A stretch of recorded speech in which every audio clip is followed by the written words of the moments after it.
The rain is relentless, soaking through every layer of Ava's clothing, pressing cold fingers against her skin.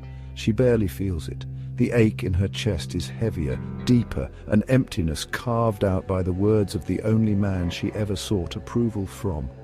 She does not look back. The towering church doors have slammed shut, sealing away the warmth, the certainty, the life she knew. The flickering candlelight behind the stained glass casts distorted shadows of the congregation that once held her in reverence. Now they are spectres of judgment, silent witnesses to her exile. Ava pulls her drenched shawl tighter around herself, shielding her body from the biting wind. The child within her stirs, a reminder of why she stands alone, a reminder of why she cannot stop. Thunder rolls through the sky, deep and unforgiving, mirroring the storm that churns inside her. Every step forward is heavier than the last, the weight of rejection pressing down. Is there somewhere to go, somewhere beyond the whispered condemnations and turned backs?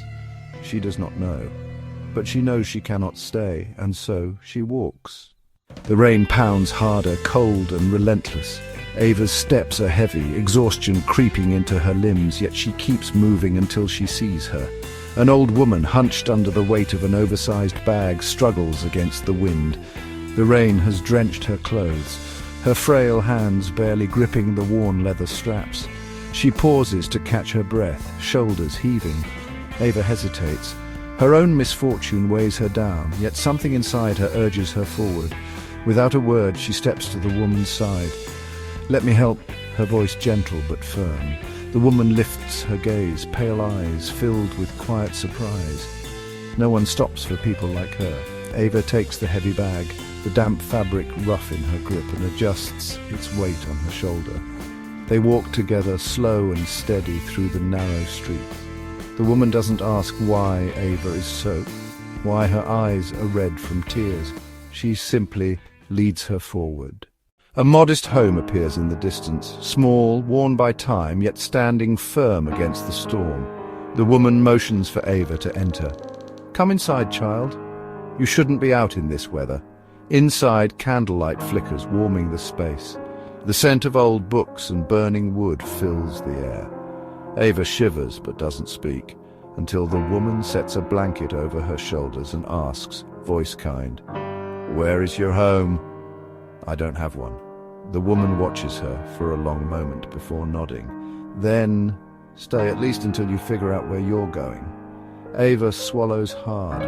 Someone is willing to offer her shelter. For the first time in hours, she exhales and lets herself hope.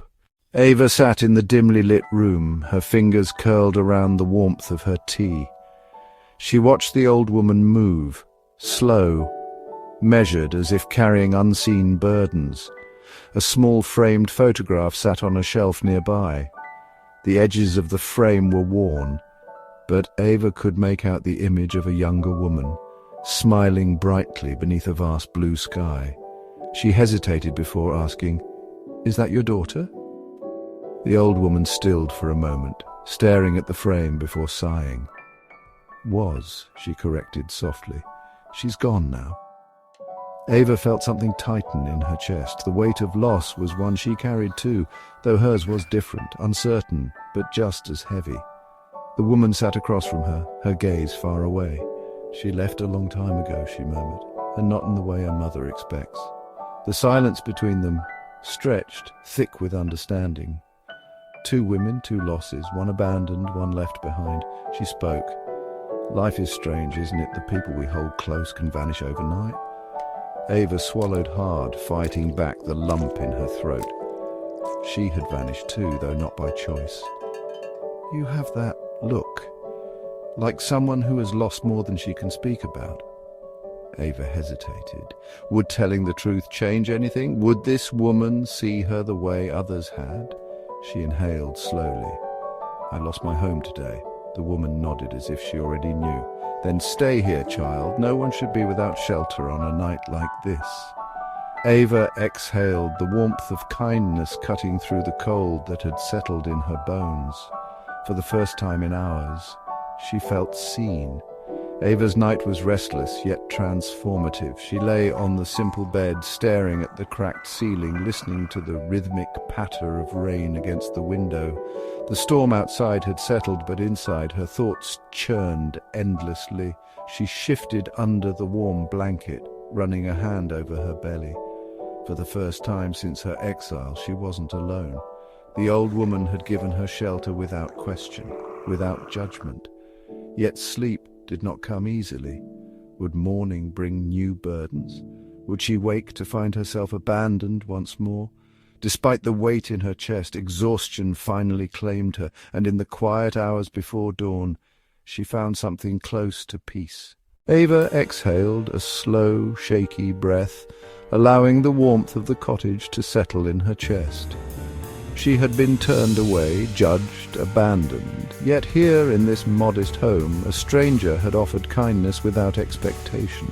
She glanced at the old woman whose hands moved with practiced ease as she stoked the small fire in the hearth. There was something calming about her presence, steady, unwavering, familiar in a way Ava couldn't place. "Why are you helping me?" Her voice was quiet, almost afraid of the answer. "Because someone once did the same for me." The old woman looked over her shoulder, offering a small, knowing smile. Ava furrowed her brows. She hadn't expected that. The woman sighed, settling into the worn chair across from Ava. "Many years ago, I lost everything. My home, my family, my place in the world." She paused, rubbing a thumb over the faded photograph of her daughter. "A stranger let me in when I had nowhere to go. If not for them, I wouldn't have survived." Ava swallowed, her grip tightening around the blanket. The old woman understood loss, just like her. Pain has a way of reshaping us, child. Sometimes all we need is a place to rest before we can figure out where to go next. Ava blinked. Was this her rest? A temporary reprieve before she decided how to rebuild the fragments of her shattered life. For the first time since she had stepped into the storm, she allowed herself to believe that maybe, just maybe, she wasn't completely alone. Ava woke to the scent of burning wood, warmth licking at the cold that had settled in her bones overnight. For the first time in hours, she was not out in the storm. She sat upright, pulling the blanket tighter around herself as she glanced around the small cottage. Everything felt unfamiliar, yet strangely safe. "You're ready to talk?" The old woman stood near the fireplace, stirring a pot of something fragrant. She glanced over her shoulder, offering a knowing look. "I was exiled, thrown away like something broken." Ava met her gaze evenly, exhaling through her nose. Her voice didn't shake. She'd swallowed her pain long before dawn. "And do you believe that?" The woman continued, stirring as if the statement did not surprise her. "No," she said finally. "I just need to figure out what comes next." Ava hesitated, her grip tightened around the blanket. "Then let's start with breakfast." She ladled a serving into a worn ceramic bowl, placing it in front of Ava. It's easier to make decisions on a full stomach. Ava stared at the steam rising from the meal. She hadn't realized how hungry she was. She picked up the spoon, swallowing the first bite with slow purpose. This was not home, but perhaps, just perhaps, it was a start. Enjoyed Ava's journey? There's more to come. Drop a comment. What do you think of Ava's story so far? Subscribe and turn on notifications to follow Ava's full adventure.